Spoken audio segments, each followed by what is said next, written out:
Hello बच्चों, मैं लखन सैनी राजस्थान सरकार और वेदांता के सीएसआर इनिशिएटिव ई कक्षा में आपका स्वागत करता हूं, जिसके टेक्निकल पार्टनर है मिशन ज्ञान।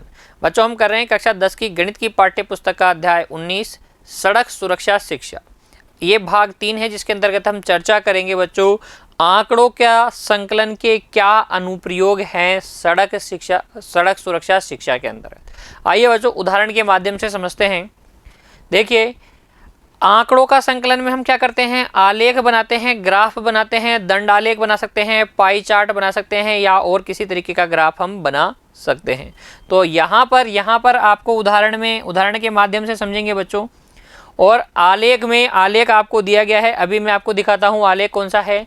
उसके अंदर क्या दिया गया है, प्रमुख पर्यावरणीय या वातावरणीय प्रदूषकों की सांद्रता को प्रदर्शित करते हैं कि वातावरण में कौन कौन से प्रदूषक हैं, उसकी सांद्रता को प्रदर्शित करने वाला क्या है।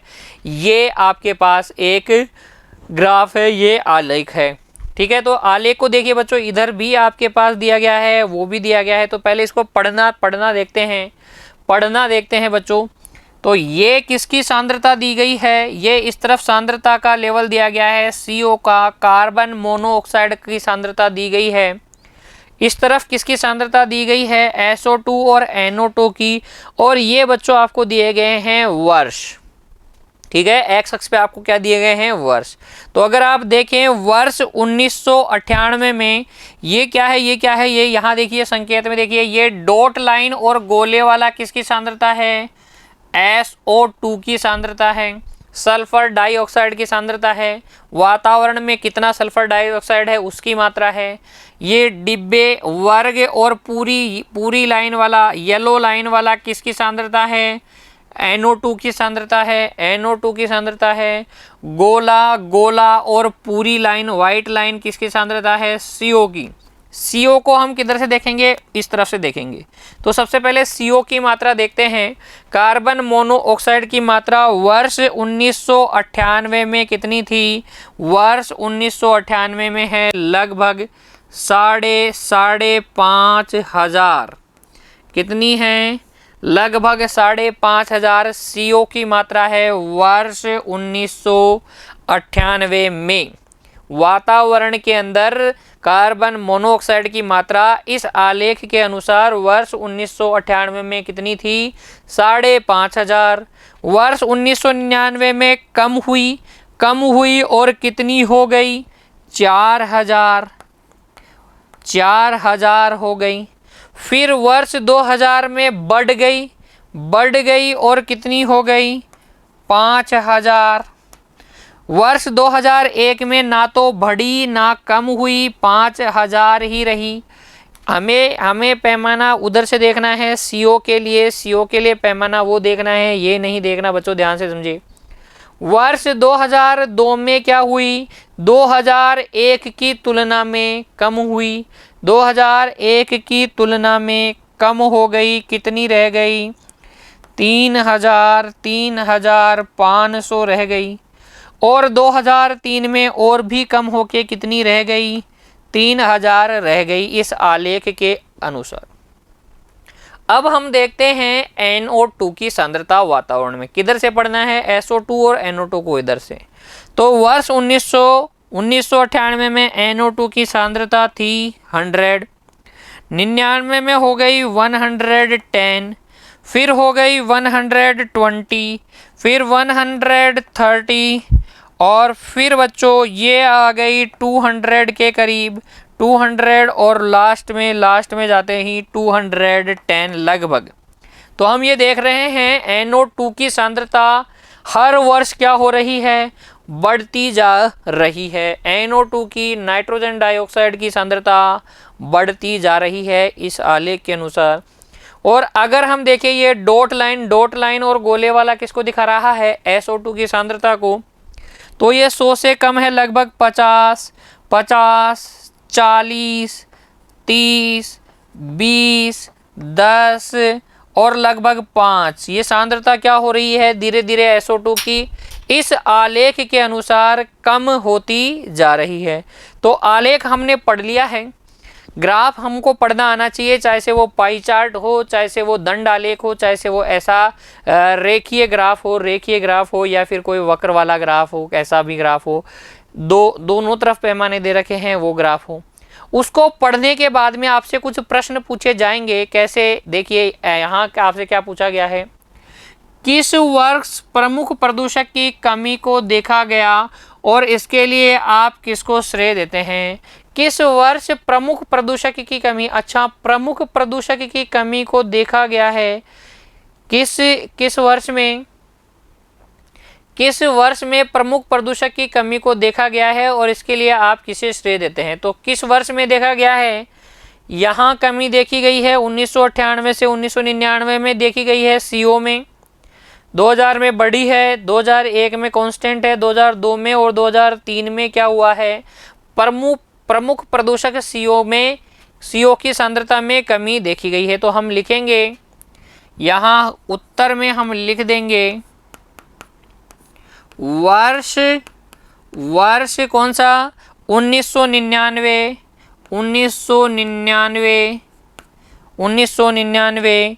वर्ष 2002 तथा 2003, वर्ष 2002 तथा 2003 में प्रमुख प्रदूषक CO की सांद्रता में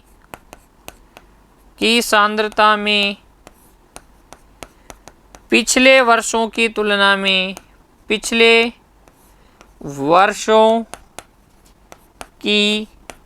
तुलना में कमी देखी गई है। अगर हम बात करें CO की, और SO2 की में भी देखो, SO2 में भी आपको कमी देखी गई है हर वर्ष, तथा प्रदूषक SO2 की सांद्रता में वर्ष 1998 से 2003 तक निरंतर कमी देखी गई है, निरंतर कमी देखी गई है। देखा आपने ग्राफ में, आपको दिख रहा है कि धीरे धीरे नीचे जा रहा है ग्राफ, वर्ष 2003 की तरफ अपन बढ़ते हैं तो निरंतर कमी देखी गई है। तो इन दोनों प्रदूषकों में आपको क्या देखी गई है, कमी देखी गई है। अब आपको अगले सवाल का जवाब देना है, आप इसका श्रेय किसको देते हैं। तो दूसरा सवाल क्या था, श्रेय किसको देते हैं। तो हम लिखेंगे हम वातावरणीय प्रदूषकों की सांद्रता में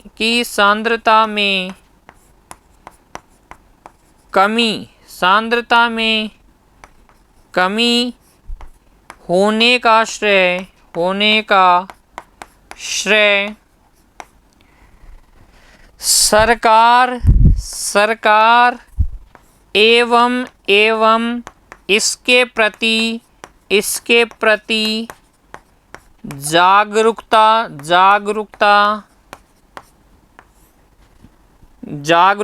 फैलाने या पहुंचाने वाली जागरूकता फैलाने वाली एजेंसियों जो प्रदूषण के प्रति जागरूकता फैलाती हैं, एजेंसियां जैसे कि क्या हो गई, वर्ल्ड हेल्थ ऑर्गेनाइजेशन हो गई, वैसी वर्ल्ड लेवल की या फिर नेशनल लेवल की या स्टेट लेवल की या फिर कोई स्थानीय जो संस्था है, उन संस्थाओं को का श्रेय कमी होने का श्रेय एजेंसियों को देते हैं। एजेंसियों में वे नागरिक भी आ गए जो बच्चों दूसरों को प्रदूषण कम करने की सलाह देते हैं और खुद भी नहीं फैलाते। ऐसे वाले नागरिकों को हम शामिल नहीं करते जो सलाह तो देते हैं लेकिन खुद भी फैला रहे हैं प्रदूषण, ऐसे को तो नहीं देंगे। तो इस प्रश्न का जवाब ये आप दे सकते हैं। तो आंकड़ों के संकलन में देखो, आंकड़ों के संकलन से हम क्या कर सकते हैं, सड़क सुरक्षा में हम क्या कर सकते हैं बच्चों, आंकड़ों के संकलन कर सकते हैं कि कैसी दुर्घटना हुई, कैसे प्रदूषण हो रहे हैं सड़क पर, कैसे वाहन हैं जो प्रदूषण फैला रहे हैं, उन सभी का संकलन करके हम क्या कर सकते हैं, वातावरण को बचा सकते हैं। ये है अनुप्रयोग किसका, आंकड़ों के संकलन का, किसमें, सड़क सुरक्षा शिक्षा में बच्चों। अच्छा, जब अब प्रदूषकों की बात आ गई है तो कुछ महत्वपूर्ण प्रदूषकों पर आधारित प्रश्नों की चर्चा हम कर लेते हैं। वाहनों को प्रदूषकों से जुड़े कुछ महत्वपूर्ण प्रश्न आपसे पूछे जा सकते हैं, जैसे कि ये सवाल कई बार एग्जाम में आ गया है। इंग्लिश मीडियम वाले बच्चे तो इसको गलत नहीं करते, लेकिन हमारे हिंदी माध्यम वाले बच्चे कई बार इसका उत्तर गलत देते हैं। क्यों देते हैं अभी बताता हूँ। पीयूसी का पूरा नाम पोल्यूशन अंडर कंट्रोल सर्टिफिकेट, प्रदूषण नियंत्रित प्रमाण पत्र।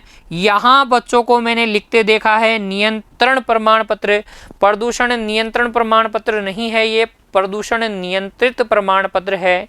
क्यों दिया जाता है इसकी भी चर्चा हम करेंगे। तो पहले पीयूसी का पूरा नाम लिख लीजिए और अच्छे से याद कर लीजिए, इंग्लिश और हिंदी दोनों में। क्या पीयूसी सभी वाहनों के लिए आवश्यक है? बिल्कुल सभी वाहनों के लिए आवश्यक है। क्यों?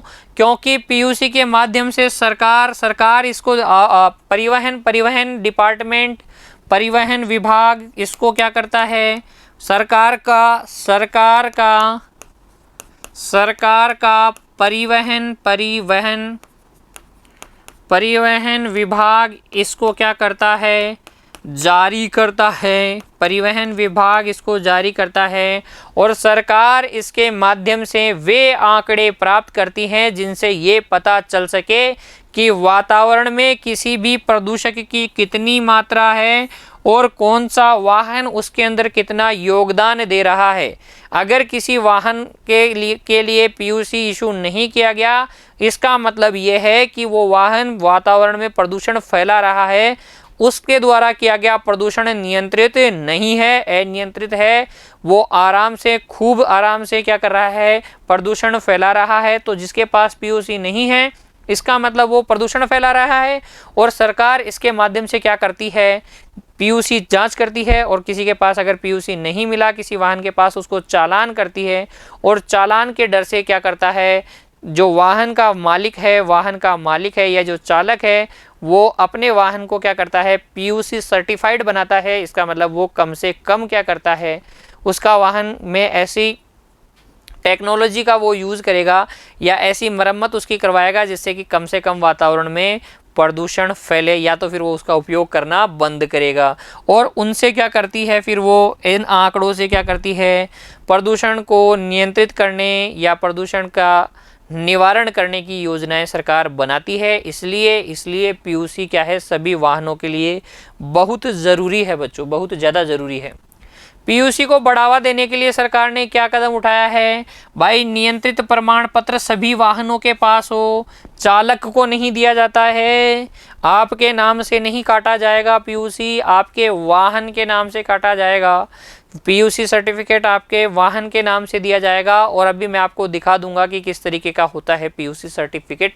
तो क्या कदम सरकार द्वारा उठाए गए हैं पीयूसी को बढ़ावा देने के लिए कि ज़्यादा से ज़्यादा वाहन क्या हो, प्रदूषण नियंत्रित प्रमाण पत्र की योग्यता रखते हों। तो कैसे वाहन प्रदूषण नियंत्रित प्रमाण पत्र की योग्यता रखेंगे, जो प्रदूषण कम फैलाते हैं।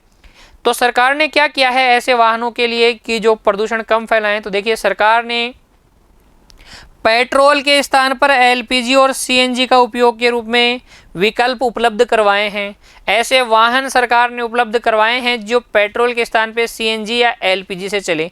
जो वाहन पेट्रोल से चलेंगे ज़्यादा प्रदूषण फैलाएंगे, उनको पीयूसी नहीं मिलेगा क्योंकि प्रदूषण फैलाते हैं। सीएनजी या एलपीजी से चलेगा तो प्रदूषण कम फैलाएगा, इसलिए उसको पीयूसी आसानी से मिल जाएगा। तो पीयूसी को बढ़ावा देने का विकल्प है। दूसरा काम क्या किया है सरकार ने, अब क्या किया है सरकार, क्या करती है, इलेक्ट्रिक वाहनों को यूज़ करने का बढ़ावा दे रही है। वो उन पर सब्सिडी देती है। सब्सिडी का मतलब समझते हो ना, कैशबैक।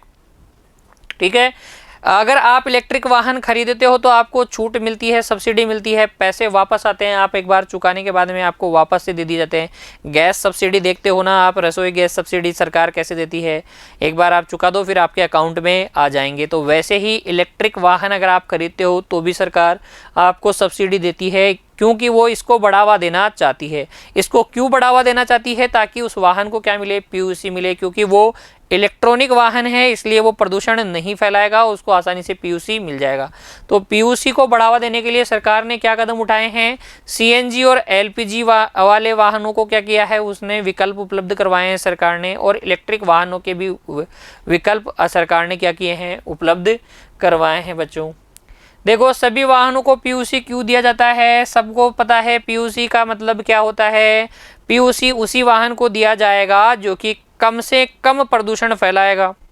अगर वो कम से कम प्रदूषण फैलाएगा तो सरकार को ये पता रहेगा कि ये वाहन क्या है, कम प्रदूषण फैला रहा है, वातावरण प्रदूषित नहीं होगा, और हमें पता रहेगा कि कौन क्या कर रहा है, प्रदूषण फैला रहा है, किसका वाहन प्रदूषण फैला रहा है।